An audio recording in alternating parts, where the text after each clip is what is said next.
Bienvenue à cette édition rétrospective de la semaine du Journal de la Ville que nous vous convions de suivre avec beaucoup d'intérêt. Plusieurs candidats, députés nationaux et provinciaux d'Ensemble pour la République de Moïse Katumbi, LGD de Matata Pogno et Envol de Délice Sanga, réunis en collectif ce samedi 27 janvier 2024 au centre Bondeko, décident de quitter leur leader pour soutenir Félix-Antoine Tshisekedi Tshilombo, président de la République élu chef de l'État. Ils accusent leurs anciens leaders d'être désorganisés. Concernés par l'appel du chef de l'État, nous, collectif de députés nationaux et provinciaux de l'opposition, prenons notre engagement des patriotes congolais devant Dieu et la nation congolaise à adhérer à la vision politique du chef de l'État, en lui apportant notre soutien indéfectible dans toutes ses actions ainsi que dans son combat de défendre la souveraineté nationale face à Paul Kagame, le président rwandais reconnu comme étant l'agent causal de l'agression de la République démocratique du Congo et ses marionnettes congolais. Ces collectifs d'Ensemble pour la République, LGD et Envol, créent leur plateforme dénommée Mouvement des Patriotes Congolais Engagés et appellent les autres qui ont été déçus de leur emboîter les pas.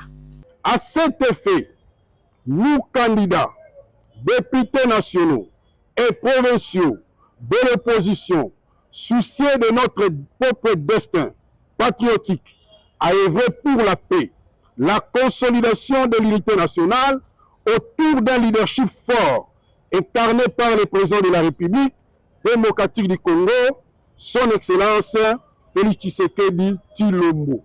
Décidons en âme et conscience de la création d'une plateforme politique dénommée Mouvement des Patriotes Congolais Engagés, en sigle MCE.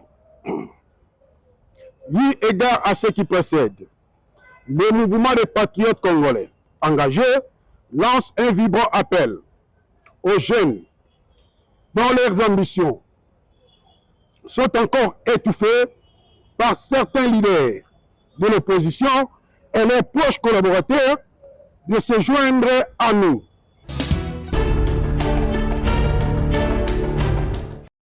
Réunis à Kinshasa depuis le jeudi 25 janvier 2024, un atelier sur la cohésion nationale en République démocratique du Congo, rôle et stratégie de la société civile, à l'initiative du groupe de travail de la société civile sur la paix et la cohésion nationale, les organisations de la société civile de la RDC, à l'issue de leur atelier ce samedi 27 janvier 2024, demandent à la Cour constitutionnelle de décider l'annulation pure et simple des élections législatives nationales et provinciales ainsi que celles des conseillers communaux pour fraude électorale.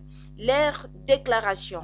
À la Cour constitutionnelle, décider l'annulation pure et simple des élections législatives nationales et provinciales ainsi que celles des conseillers communaux au regard des fraudes, corruption avérée et subtilisation des dispositifs électroniques de vote par plusieurs candidats. Aux autres cours et tribunaux, user de la jurisprudence existante pour dire le droit en toute impartialité sur tous les cas de contentieux électoral leur soumis. Poursuivre toutes les personnes physiques et morales, vectrices de discours de haine et de division indépendamment de leur rang social ou politique. Ouvrir une enquête sérieuse sur tous les agents de la CENI soupçonnés d'être impliqués dans la distribution des kits électoraux aux particuliers et les mettre en accusation les coupables. Au président de la CENI de tirer les conséquences d'une organisation chaotique des élections en démissionnant sans délai. Tout en réaffirmant leur engagement pour la cohésion nationale et la paix, les organisations de la société civile lancent un appel urgent au président de la République de tenir compte de son serment constitutionnel et respecter ses promesses tenues dans son discours d'investiture, notamment en mettant tout en œuvre pour corriger les erreurs du premier quinquennat et assurer le vivre ensemble de toutes les Congolaises et tous les Congolais et de garantir que les frustrations et les attentes de toute la population sont bien prises en compte. Tenir compte de la représentativité nationale et des équilibres géopolitiques lors de la nomination des membres du gouvernement et des entreprises du portefeuille de l'État. Saisir la main tendue par les organisations de la société civile pour rendre efficace la cohésion nationale. Convoquer urgemment un cadre de dialogue avec la société civile dans toute sa diversité. Suspendre l'installation du Parlement national et des parlements provinciaux et en ordonnant des enquêtes sérieuses sur les cas de fraude par les candidats et de corruption des équipes de la CENI en s'inspirant de son acte courageux de 2019 quand il avait suspendu la mise en place du Sénat. Encourager le président de la CENI à démissionner.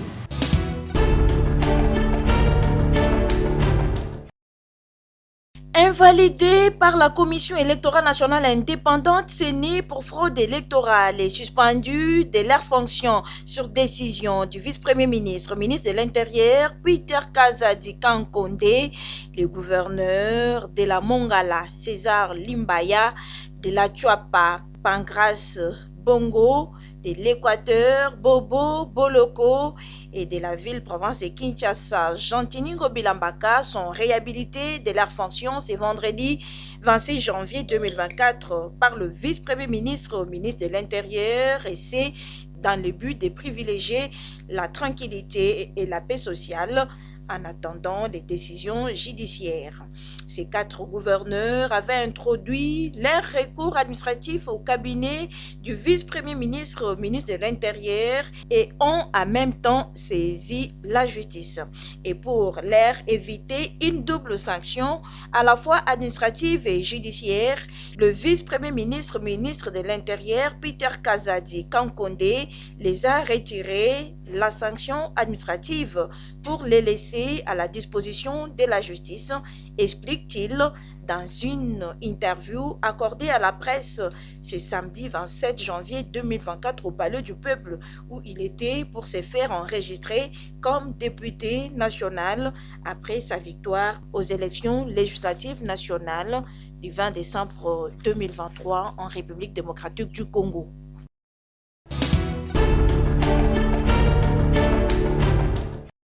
Pacte pour un Congo retrouvé, PCR en sigle, c'est la plateforme qui a vu le jour au sein de l'Union sacrée de la Nation ce mardi 23 janvier 2024, composée de regroupements politiques AVK 2028, AAUNC de Vital Kamere, AAAP de Tony Kankou Chikou, Code et CEDER de Jean-Lucien Boussa, AB50 de Julien Paloukou.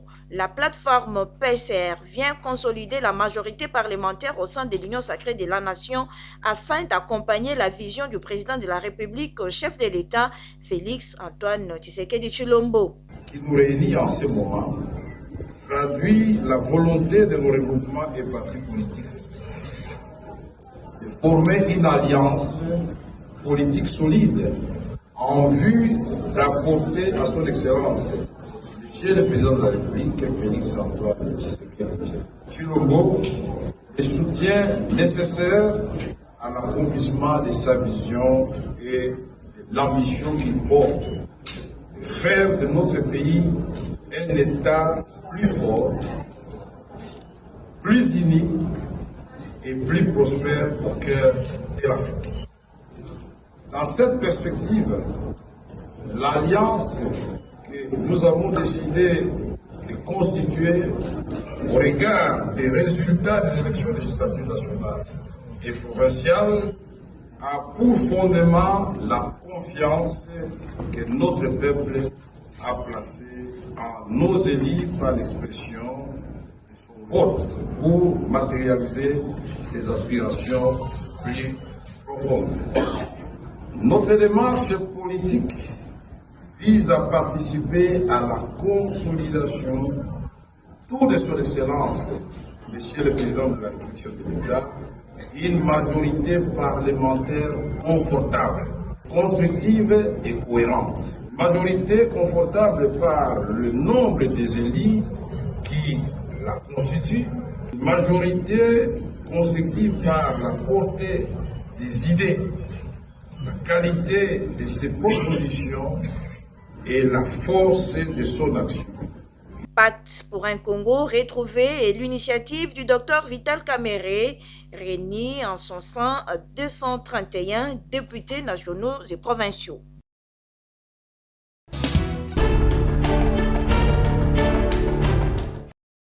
Après la création de la plateforme Pacte pour un Congo retrouvé par Vital Kamerhe, le secrétaire général de la formation politique Union pour la démocratie et le progrès social UDPS, Augustin Kabuya, s'est entretenu ce mercredi 24 janvier avec 3 membres du présidium de l'Union sacrée, notamment Jean-Pierre Bemba, Christophe Mbosoko Diapwanga et Bahati Lukwebo.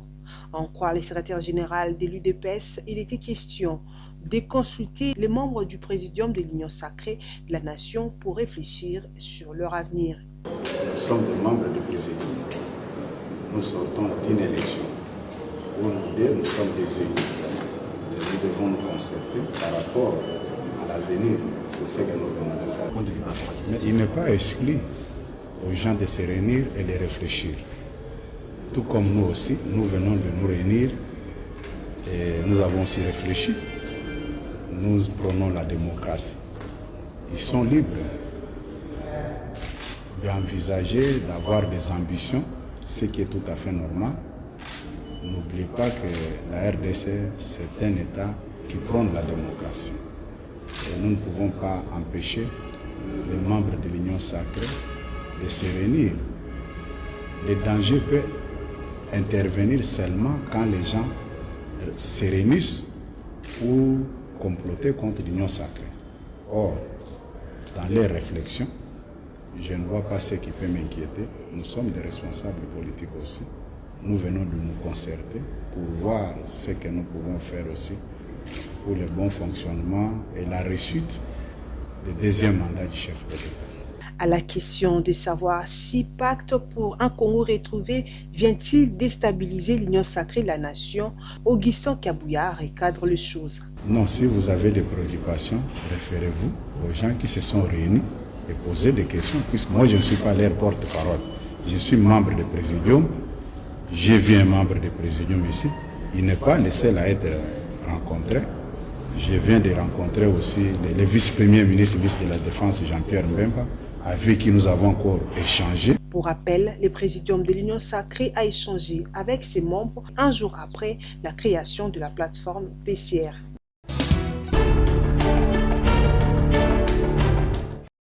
Reçu en audience ce mardi 23 janvier 2024 par le président de la Commission nationale des droits de l'homme CNDH, Paul Sapou Moukoulou, André Flao, ministre d'État belge, salue l'apport de la CNDH en ce qui concerne le déploiement des moniteurs des droits de l'homme sur terrain pendant les élections du 20 décembre 2023 en République démocratique du Congo. D'abord un constat que finalement, alors que certains craignaient que les élections n'aient pas lieu et d'autres espéraient qu'elles n'aient pas lieu, c'est que ces élections se sont déroulées. Il y a eu certainement des imperfections, mais c'est massif, des élections dans un pays comme celui-ci. 4 élections en même temps, même en Belgique, on ne fait pas ça. Mais à côté de cela, on peut constater que par rapport à d'autres scrutins, il y a des améliorations qui se sont produites. Et on entend aussi que le président de la CNI annonce qu'on va tirer les leçons de ces élections pour apporter une correction à ce qui s'est bien passé, à ce qui s'est mal passé à certains endroits. Il ne faut pas nier. L'autre élément, c'est réjouissant de constater que la Commission a elle-même pu mettre en œuvre des observateurs, a pu être présente sur le terrain, a pu aussi préparer des recommandations et continue à en préparer pour se joindre finalement à cette analyse a posteriori de ce qui s'est bien passé, il faut toujours être objectif, et de ce qui s'est mal passé, pour que dans le futur, ça se présente différemment. L'autre élément, il y a des interlocuteurs. Le président de la République lui-même, avant la fin de son premier mandat, a signé une loi qui donne des pouvoirs supplémentaires à la Commission. C'est à cette Commission d'utiliser pleinement ses pouvoirs avec la société civile en identifiant les interlocuteurs, notamment le Parlement, pour que cette loi ne laisse pas lettre morte, mais qu'elle soit à être appliquée dans l'intérêt de tout le peuple, de tous les citoyens du Congo, d'est en ouest et du nord au sud.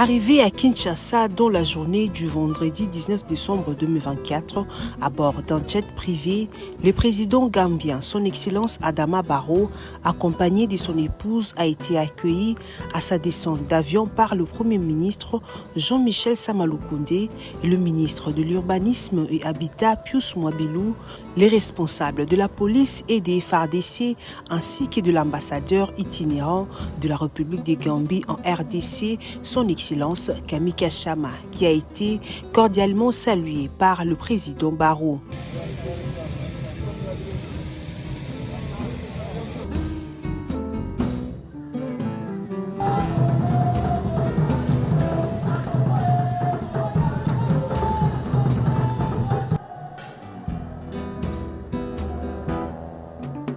Ensuite, le couple présidentiel gambien a été reçu au pavillon présidentiel de l'aéroport international d'Ndjili, où le président a eu à échanger avec le Premier ministre, le ministre de l'Urbanisme et Habitat et l'ambassadeur itinérant.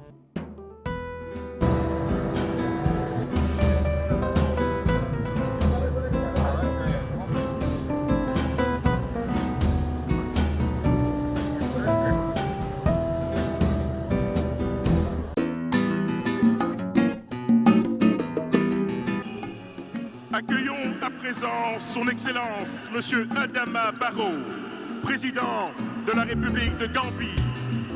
Il est accompagné de la distinguée Première Dame de la République de Gambie. Il faudrait noter que le président Adama Barrow est arrivé à Kinshasa afin de participer à la cérémonie de prestation des serments du président élu de la République démocratique du Congo, Félix Antoine Tshisekedi, le 20 décembre au Stade Martyr. À l'instar des autres chefs d'État et des gouvernements, la fraternité africaine oblige.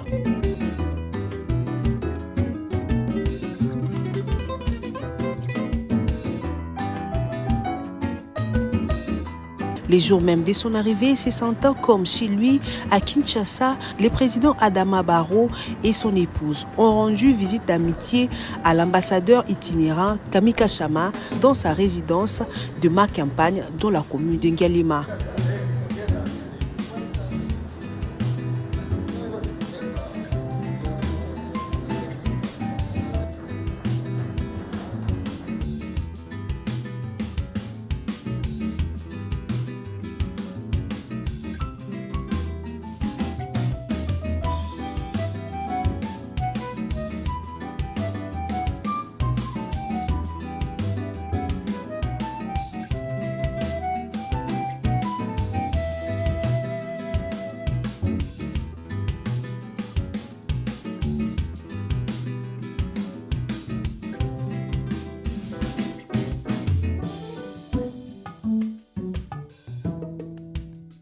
Dans une ambiance de joie empreinte de cordialité, le couple présidentiel gambien a partagé les dîners offerts en leur honneur.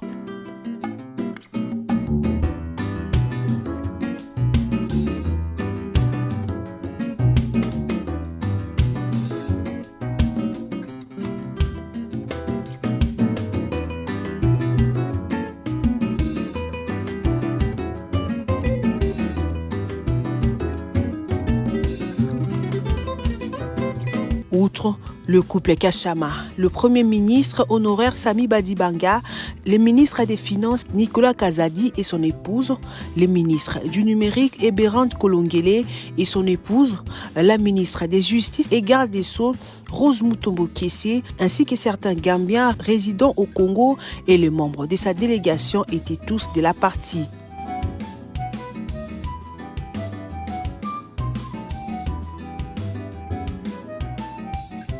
Après les repas, les couples présidentiels et les autres convives ont suivi les matchs Gambie-Guinée au jardin de la résidence de son Excellence Camille Kachama avec beaucoup d'émotion. À la fin du match, l'ambassadeur itinérant a offert au président Adama Barrow en signe d'amitié un somptueux tableau réalisé par un artiste congolais.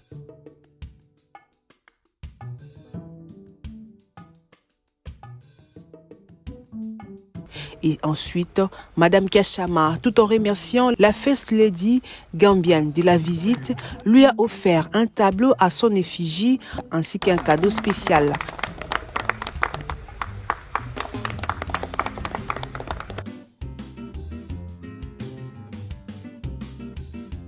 Le tout s'est terminé par une photo de famille.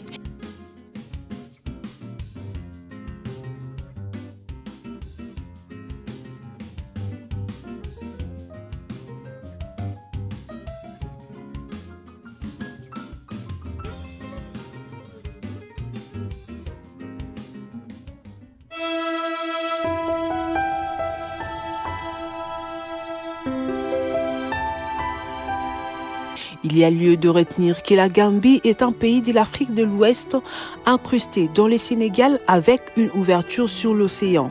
Indépendant depuis 1965 avec une superficie de 11 300 km. La Gambie compte 2 300 000 habitants. Sa capitale, Banjul, et son économie reposent essentiellement sur l'agriculture et le tourisme. Les Dalan gambiens et sa monnaie.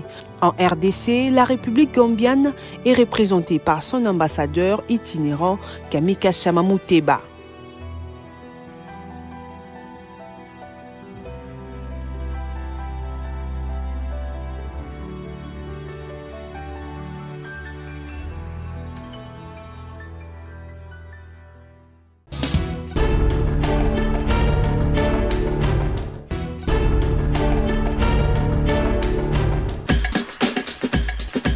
Fin de cette session d'information rétrospective de la semaine du Journal de la Ville. Merci de nous avoir suivis et déjà, nous vous disons bon début de la semaine.